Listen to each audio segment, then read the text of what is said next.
Ladies and gentlemen, boys and girls, welcome back to the channel. It is Sal. It is Friday here, so hope you're having a great start to your weekends. Whether you're a weekend warrior and you're somebody at a 9-to-5 job right now, I hope the day is off to a good start. Don't work too hard today. But yeah, we got an NBA slate, another 3-game slate. Again, terrible. I'll be completely honest. I suck at these 3-game slates, and I think most people suck at these 3-game slates.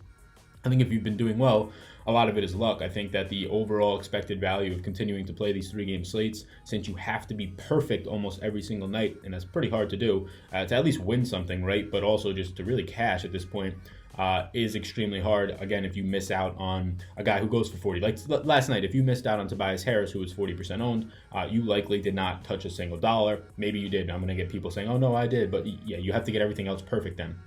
Things like that. We're on most normal game slates, and if this was a 6-game slate, which would be just pairing together Thursday and Friday night, which I think would be a great idea, and I've voiced that opinion, but I don't think it'll matter too much, my opinion. But you can miss out on a Tobias Harris, and there's still enough players that can get there or get you there that it makes sense. Whereas when you're only picking from 6 teams in 3 games and only a limited amount of viable players, when you pick wrong, too many people are going to have that player. So I stink at these 3-game slates. I don't put a lot of lineups in or contests in. I usually play one mid to high stakes instead of a bunch of smaller stakes, which is probably wrong. I go all in or nothing pretty much into one lineup, and that's probably the wrong way to go about it because I'm terrible at them.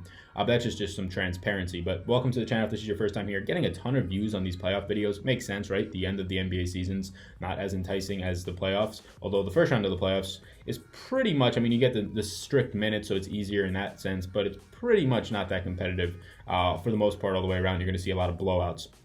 But we got 3 games today. I'm not sure if we have 3 or 4 games tomorrow. I will be going home for Easter this weekend, so I doubt I make a Sunday Easter video, but I do want to get a video out tomorrow. I believe we probably have a 4-game slate for these weekends. I imagine that's how they're going to be setting it up. So I'm going to try and do that tonight before I head out. Hopefully the salaries come out before 6 or 7. That'd be incredible for me. Otherwise, we're going to have to do it early tomorrow. So hit that like button before we get into it. If this is your first time here, let me know down below that this is your first time to the channel, whether you're your first time here or not. Question of the day that I just want to ask you guys. Going tonight, who do you think is going to be outside of Russell Westbrook? Because we'll get into him. He's by far the highest projected player that I have, and it's a wide margin, and the salary indicates that. Who do you think will be the highest scoring player not named Russell Westbrook on tonight's slate? Put it down below. I want to hear about it. And if you're new here, let me know down below. I want to just say what's going on. I genuinely actually enjoy chatting with people. We do have a Discord where we can chat all the time. I'm in there right now. Been focusing on the golf chat. Going to be some rain on the East Coast. A lot of things are going to get interrupted with rain today. I imagine majority of the East Coast baseball games. The Heritage, I doubt. The golf tournament this weekend, I doubt they play a full round today. But the NBA does not have to worry about that. So let's break into it. Hit me with a thumbs up. Comment those things down below. Tons of free stuff on the site. It's linked down below, so check it all out.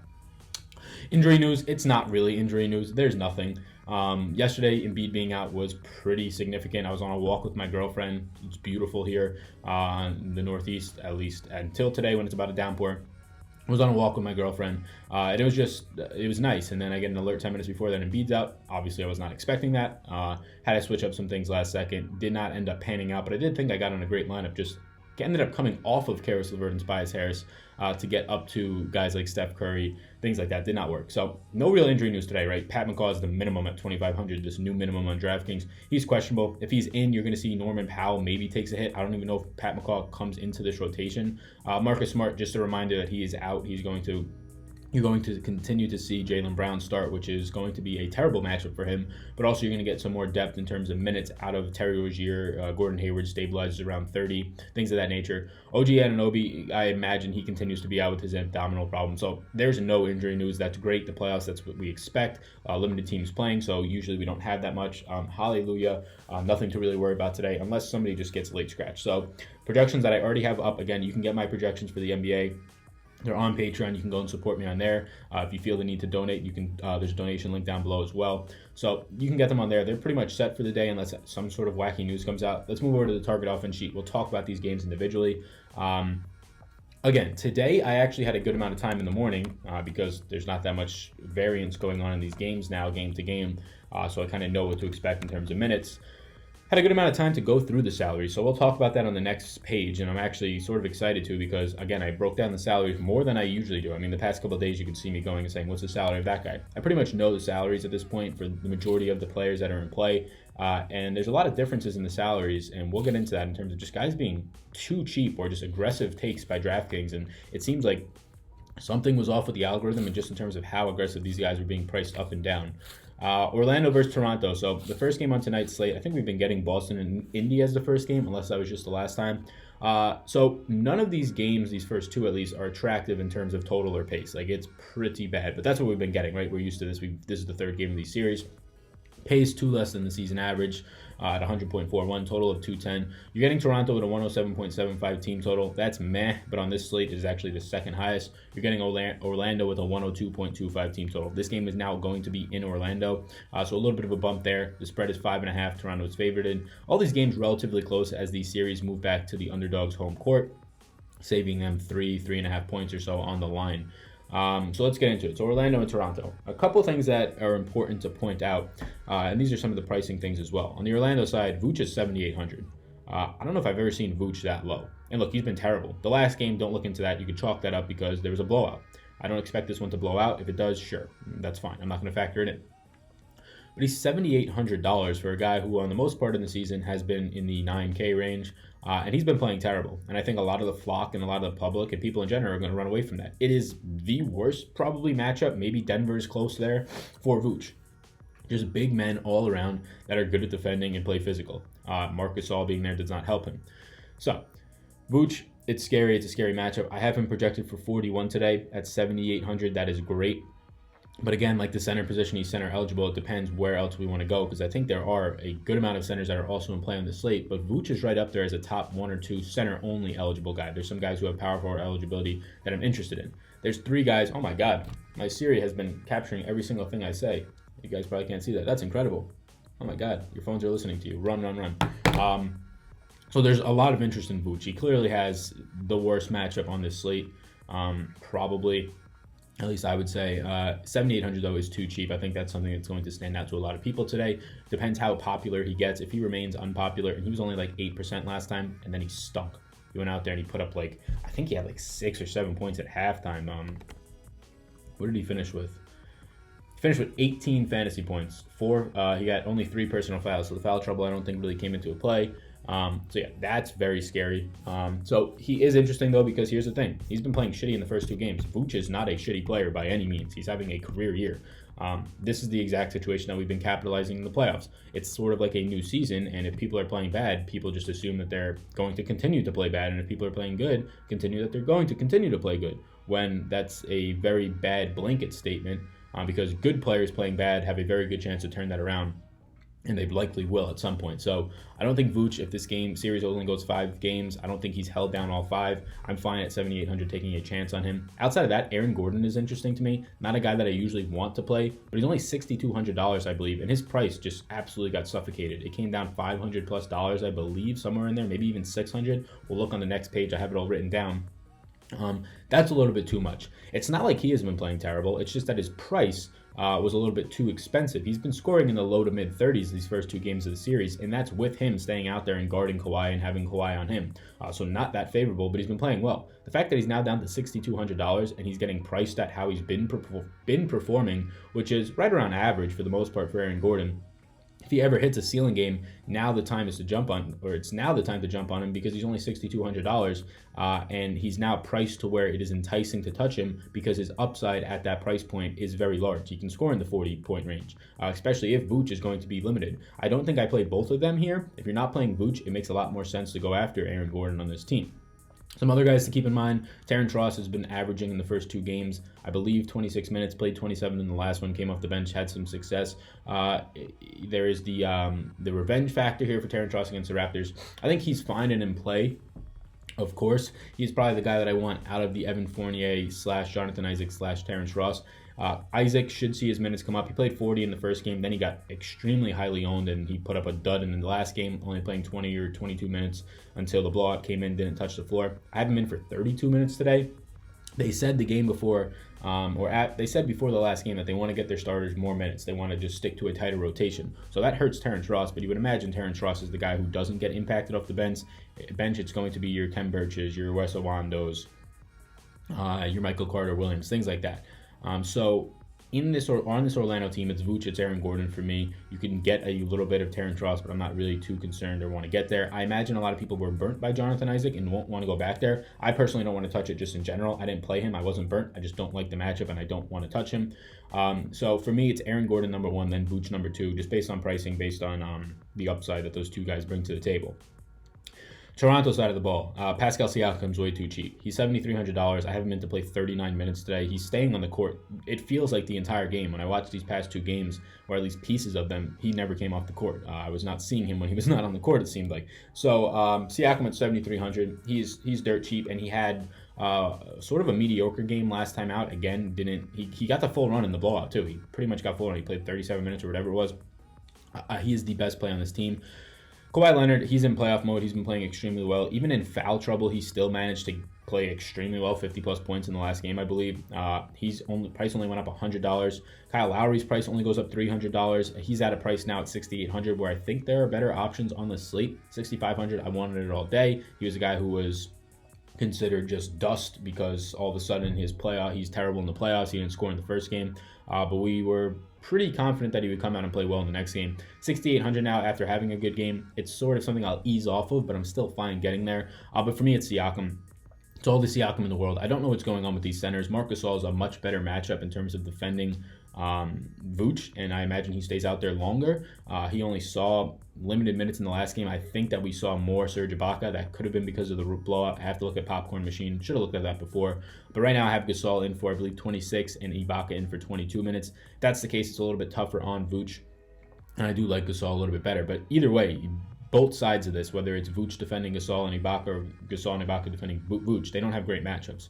I'd rather target the guy in Vooch who has probably a bigger ceiling and gets there more often. No real interest in those centers because I think, and we'll get to them, there's other plays in that price range that are just screaming to me as better plays.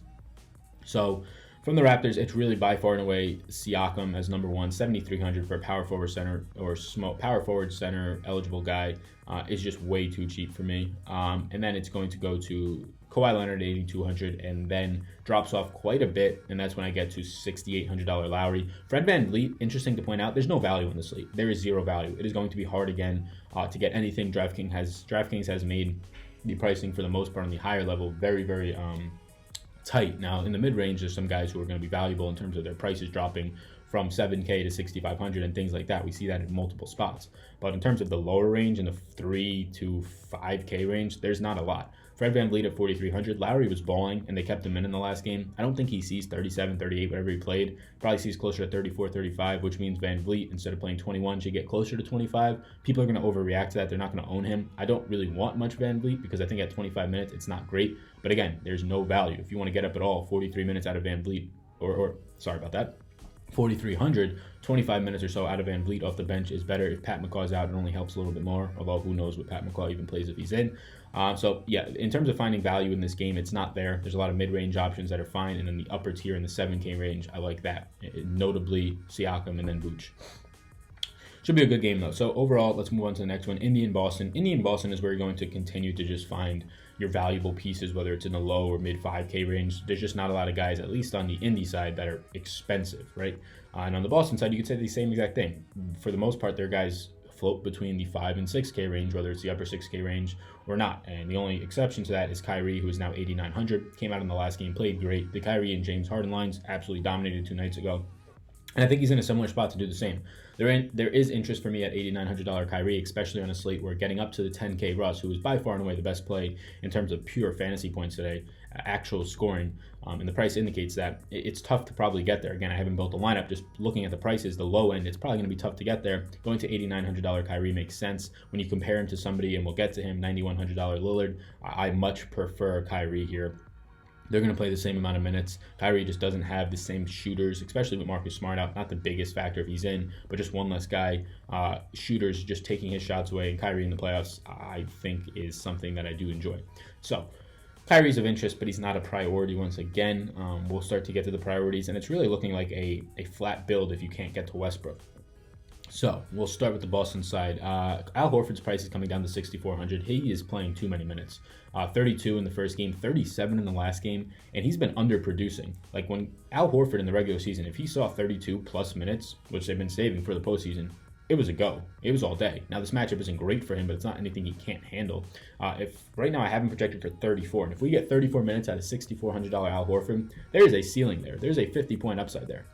I love that, and I like the fact that he's power forward eligible. Again, another guy in this mid-range that I am enjoying and probably going to end up on. I'm just a sucker for Al Horford, and when he starts to play big minutes, there is a huge ceiling there, and that's something that I want to capitalize on. Outside of that, you're going to get Jaylen Brown continuing to start for a terrible matchup. You're going to get Gordon Hayward going to play 28 to 30 minutes. I think I have him in for 29 right now off the bench. That's fine to go there at 5,300. The price did not change after his last time out.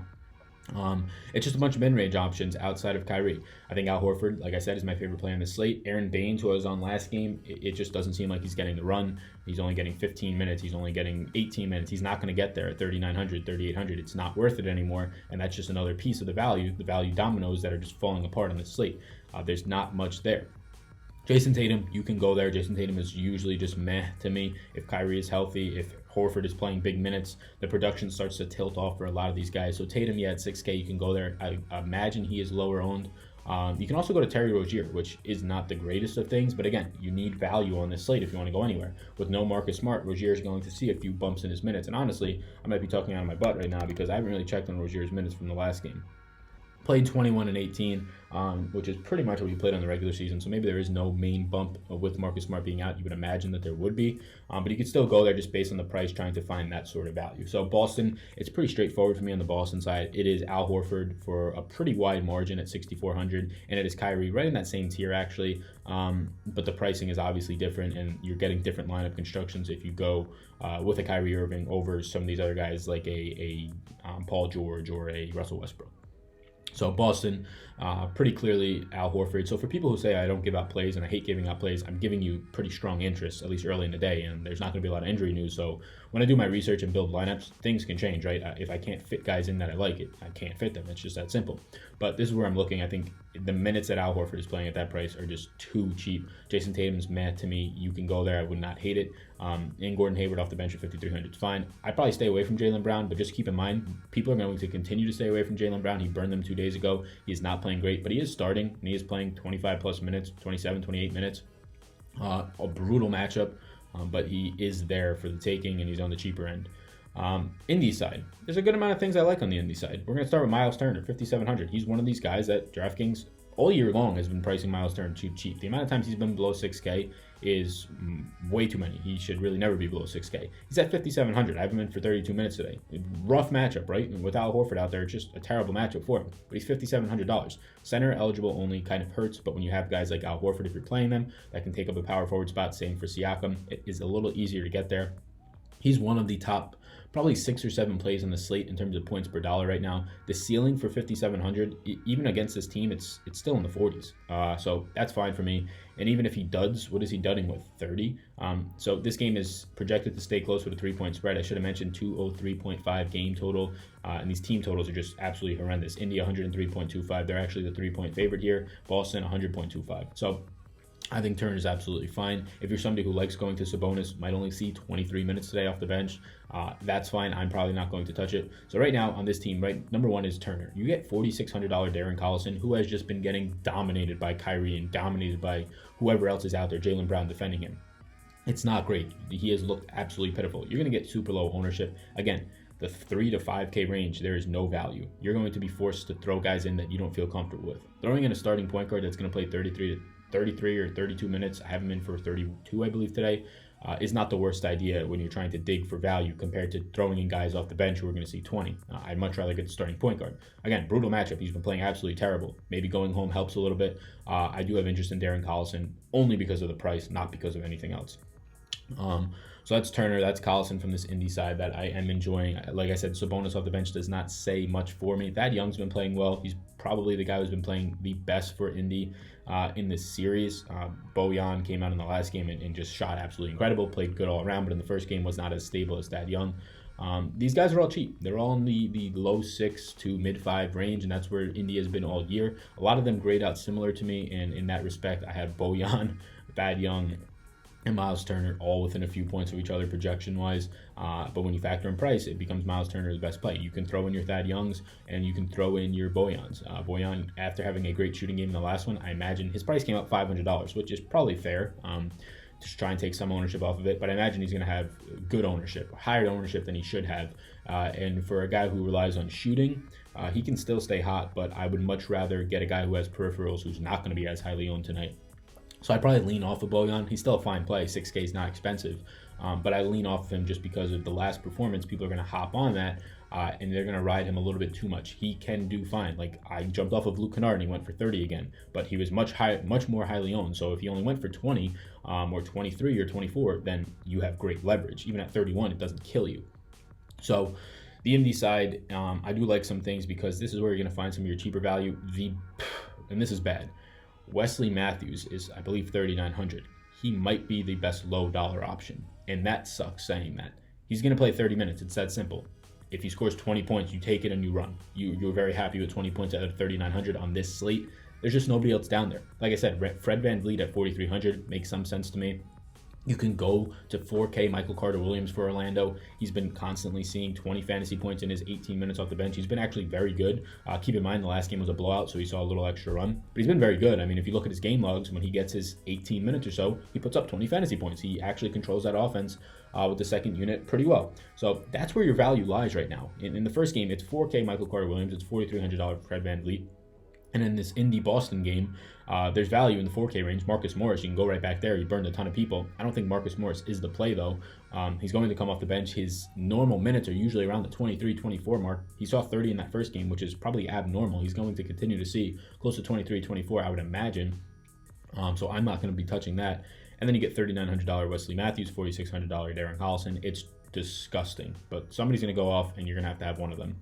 That's where your options are. The last game, the best game on the slate in terms of pace, in terms of total. 104.51 implied pace for this game. That is a 3-possession pace-up spot for Portland. A little bit of a pace-down spot for OKC. They've been playing fast, but it doesn't hurt too much. Portland still plays at around league average pace. Total of 221.5. OKC highest total on the slate by far, 114.75. 7 points higher than the next total, which is Toronto. Portland 106.75. Vegas thinks OKC is going to dominate here, which makes sense. They're down 2-0. They're coming home. Spread indicates an 8-point spread. I would not be shocked if OKC just goes bonkers here. And here's the thing: I want Russell Westbrook. I want Paul George. They are two of the best 4 to 5 plays on this slate. And I think Russell Westbrook is the best play on this slate if the value matches. Now, that's in a vacuum. He's the best play on the slate. I haven't built a lineup yet. If you have to throw in 3 of those shit value plays that I just said, if you're throwing in Wesley Matthews and Michael Carter-Williams and Darren Collison to get to a Russell Westbrook, it's probably going to be a pretty mediocre lineup because those guys have all limited ceilings. I mean, Michael Carter-Williams, barring an injury, is not going to get you 30-plus fantasy points. His ceiling is very much around 24 points. Just based on his limited role. The same can be said for Wesley Matthews. He's not going to get you 35-plus fantasy points. It's just not his role. Darren Collison can get you there, but the matchup is brutal. OKC side, Westbrook, love him. He's my highest projected player by far in the slate. The salary indicates that. I have him projected at 61 fantasy points today. Would not be surprised, or I believe 62. Would not be surprised if it gets much higher than that. I don't think I have anybody else in the 50s. So you can see, he is by far and away going to score a lot more points, at least projection-wise, than anybody else I have. Paul George, price is too cheap, $8,700. That price came down way too much. He's been playing with an injured shoulder for a while now, and he continues to get there. This is a spot where I'm fine running out Paul George at $8,700, even if he does have a bum shoulder. Now, when you factor in Kyrie being there at $8,900, I probably lean Kyrie just because he's going to control his offense more and doesn't have to compete with a guy like Russell Westbrook. But if there's a way to get both of these guys, and it does not seem likely, I want both. The rest of OKC, in terms of value, there's not much. You get $5,200 identically priced Dennis Schroeder and identically priced Jeremy Grant. Look, Schroeder in the last game, I said to kind of stay away from him because Terrence Ferguson got in foul trouble in the first game. Terrence Ferguson usually plays close to 30 minutes on this team. They like his defense. They like him just out there as a role player. And you saw Schroeder get 35 in that game. A lot of people just thought shooters now going to play 35 in the playoffs because they need to score, which kind of makes sense, but they also need defense against guys like McCollum and Lillard, and that's why Terrence Ferguson is out there. He came back, he played big minutes, shooter got bumped down closer to the 20-minute range. I believe that goes up a little bit, but I'm not interested at $5,200 shooter. I am interested a little bit in $5,200 Grant, but again, that range, there's, I think, better options. So I probably don't get there, but his minutes in the last game, I think a little bit too low. I think he sees 3 or 4 more. Again, his production in the last game, people are going to flock away from that. Only had, I think, single digits or barely double digits in fantasy scoring, which is something that he's pretty much a consistent around the 20 to 30 range, and he can have a ceiling game here and there. Outside of that, for OKC, Steven Adams, yes, he's priced a little bit lower. He's a nice spot to target here, but I think there are better options. In this own game, there are better options, in my opinion. And again, center eligible, I like more, or I like a little bit going a different, I like going another way. OKC, I mean, it's pretty basic to say it, but Westbrook and Paul George, and Westbrook by far margin. You could sprinkle in your Jeremy Grants if you're Steven Adams, if that's where you want to go as well. But there's really no value to be had here. They play a tighter rotation. Terrence Ferguson's not a guy that I want to target. He might shoot 2 or 3 times in a game. Even if he has a 4-steal game, he's probably not going to get you anywhere near there. But that's about it. You can probably go Terrence Ferguson as just a drop on FanDuel, knowing that you're going to drop his score, but if something weird happens, then sure. Portland side, Damian Lillard is fine. He's in play, right? He's been playing extremely great in the series. 9,100 now. I'd lean Kyrie. I'd lean Paul George instead of $9,100 Damian Lillard. CJ McCollum, too expensive now. Look, he came out, he had his ceiling game, 50-plus fantasy points in the last one. He played pretty well in the first one. He's taking a ton of shots. I know in the first one he took a bunch of shots and he shot poorly, and there was an indicator that CJ McCollum, if he shoots a little better, is going to go off in the next game. Well, he shot 24 times poorly, 37%. He shot pretty much the same, 22. He made a couple more, 54%. He goes for 52 fantasy points, scores a little more points. Yeah, he's going to take shots. He's back. It's the playoffs. He is the top 2 scorer on this team. 6,900 is a little rough for me, though. Again, on this slate where there's no value, if you're going to pay $6,900 for CJ McCollum, you're likely only getting 1, maybe 2 guys above 7,500 to fill out the rest of your roster just because of how tight the pricing is. I'm fine going away from CJ McCollum here. I haven't projected for 33 or 34 fantasy points today. That's not getting you there at 6,900, nowhere near it. Obviously, he has a ceiling on him. We saw it in the last game. I think too many people are going to expect that to continue. I'll happily move away from it.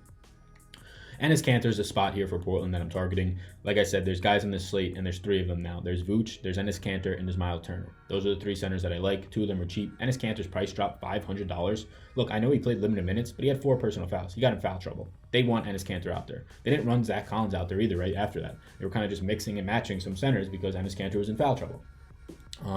So Kanter, a lot of people are going to jump off of him. The price, though, it dropped too much for me. $6,500. I love that price for Enes Kanter here. Again, this is setting itself up to be a very mid-range slate in terms of building. You have Aaron Gordon in the mid-range. You have Enes Kanter in the mid-range. You have Al Horford in the mid-range. You can then get to Myles Turner in the mid-range. It's just a lot of mid-range options that seem pretty stable and not a lot of ways to get up. So I think that at most you're going to get 1 expensive guy today. Otherwise, you're going to be really searching for value. Don't try and force it. So Enes Kanter. Outside of that, the value plays here. Look, Amino and Harkless are pretty much, you can put them 1 for 1 in for each other. Harkless got in foul trouble in the first game. He came back. He played pretty well in the last game, but Kanter was in foul trouble, so you don't know how well these guys are actually going to produce. There's been foul trouble in the first 2 games. When it comes to Harkless and Amino, it's almost like flipping a coin there. I probably lean Harkless just a little bit more. I think he's a little more stable, going to get probably a little bit more opportunities on this team than Amino, just because if Kanter's out there for the full run, limits the rebounding ability for Amino. Outside of that, I mean, just secondary options. You've been getting 25 or so minutes out of Rodney Hood, but he's been dumpster fire. Like, let's literally look at Rodney Hood, how bad he's been. I was like, oh, Rodney Hood's getting minutes. Maybe he's a potential value at 3,400. 22 minutes in the first game, 9 fantasy points. And he took 5 shots. 26 minutes in the last game, 7 fantasy points. And he took 7 shots. 0-5 from 3. So he's going to be out there for some minutes. If you need a value that you want to punt, sure, go Rodney Hood. I mean, he's only $3,400 and he's playing minutes. But you're in the same range as almost Terrence Ferguson right there. So, yeah, not the greatest by any stretch. The value on this slate we already talked about is minimal. A lot of the guys I talked about that I liked a good amount are in the mid-range. And I think that's just the way that the slate's going to go. Obviously, if Paul George and Russell Westbrook break the slate and go for 70 apiece, like we've seen them do so many times this year, then yeah, getting to a random value guy or two who only scored 20 is probably the way to go. But that just seems right now pretty tough to find. So that's a recap, early interest. I kind of recapped it as I went through it. I did make some notes today, so just to have the ability to see those notes, let's zoom out a little bit, and then we will end this episode of the videos. So let me filter this by price, because then you'll start to see exactly what I'm talking about when I say the mid-range is, for the most part, where I am at least getting interest in. So Westbrook, I already talked about, and George, I talked about them. I like them in terms of paying up. I should put Kyrie on here. Kyrie's not in the early interest. He should be on here. He has the ability to do what he did in the last game once again, and pretty frequently. Just nobody else out there to really stop him from doing that, even on the defensive side for Indy. So Russell Westbrook, Paul George, interest to me. Vooch, I said his price is coming down to a point where there's always a time in DFS where price drops to a certain point, and then they have a great game, and the price then goes back up. Like we saw from Kyle Lowry, went up $300. Things of that nature. Siakam, 7,300. Siakam might be one of the best plays in the slate. He's going to play right around 40 minutes. He's 7,300. There's nothing wrong with him in terms of injuries, and he's just on a team where there's Kawhi Leonard, Kyle Lowry, and some other guys who can score. But he's been like the focal point of this offense right now. So Siakam, maybe the best play. I have CJ McCollum in red just to tell you guys that his price, for me at least, is too much right now. Floating around 7,000 at 6,900. Just a little bit too much. The Vooch, I have too much flock when they run. So people are going to run away from him. They're going to get scared. Vooch has the capability tonight to go for 20 and 20. It's not as likely, but it's in his back pocket every single game. And just because of the matchup, it's not as likely. And I'm fine going there and testing it if he's going to be low owned once again. Cantor at 6,500 and Al Horford right there at 6,400. Like both of these guys a lot. I think that that's a staple building spot in this mid 6K range. Again, right below that you have Aaron Gordon, whose price dropped $600. Again, another guy who at some point the price is going to get too cheap, and I don't imagine Aaron Gordon drops into the 5K range. When Aaron Gordon gets to 6,200 in the regular season, that's when people were attacking him. He's too cheap here. That's sort of a trigger point for me in terms of wanting to play him. I think that he's fine. Myles Turner, 5,700. So you can see the majority of these guys are in that 5 to 6K range that are on this list. And then, I mean, even the ones in the 7K range, 7,300. Myles Turner, $5,700, becomes one of the best value plays in the slate, at least in my opinion. You have Jeremy Grant at 52, interesting. Darren Collison at 4,600. Just based on his price, I think I have him projected for like 26 or 27 fantasy points today, which is way more than he's had. But if I just adjust his rates a little bit, that's what I have him for. And that makes him the best value, at least in my model. And again, there's no values out there, so that's why it's pretty easy to be the best value. So I have these guys in yellow just to show like caution, like I'm putting them on here because there's no friggin' value on the slate. Mo Harkless, another one, 4,500. Had a good game the last time out. People might flock to that over Amino. If the ownership becomes extremely overwhelming on Harkless over Amino, I'm fine shifting to Amino. They have very similar range of outcomes every single night. Wesley Matthews, this is disgusting, $3,900. But again, if he's $3,900 and you get 20 fantasy points out of him, I think you take it and run on this slate, and that's pretty gross. I literally have gross right here. It says gross. I was trying to zoom in, it didn't work. Michael Carter-Williams is another one you could add here. Again, his ceiling is so limited because he's very stapled into an 18 to 20 minute backup role. And in that, for a guy who is not no Joel Embiid, 2 fantasy point per minute, Giannis, 2 fantasy point per minute type of guy, his ceiling is very much around in 18 minutes, 24 to 25 minutes, and that's if he plays extremely well. It's much likely to be around 18 to 20, which again, on a slate like this, you kind of take 20 out of a 4K, 3K guy. So that's it. The slate is tightly priced. The value is missing, in my opinion. Getting up to multiple studs will be difficult, although there are not a lot of high-priced guys, right? There's only 1 in the 10K range. There's only 2 in the 9 above range. I think it's a very obvious mid-range build today. The fact that 0-2 down Russell Westbrook and Paul George are going home today, and it's just extremely likely that you get a 30-point, or not extremely likely, but it is likely that you get this 30-point triple-double performance from Russ, just attacking the basket, and you're going to need that to win, and you're going to have to find these dust plays and hope that they go off. So should be an interesting slate tonight. I'm excited to watch some golf as well, as long as it gets anywhere. Hit me up on Twitter, like the video before you leave, let me know what you thought of it. I like breaking down these smaller slates. I don't like playing them, but I like breaking them down because I can focus more instead of on the individual games and see how they'll go in these videos instead of just trying to gloss over 10 games. So thank you guys so much for watching this. Hit me with a like before you leave. Follow me on Twitter, all the above. My name's Sal. Best of luck tonight, everybody. Hit me up with any questions in the Discord. Peace out, gang.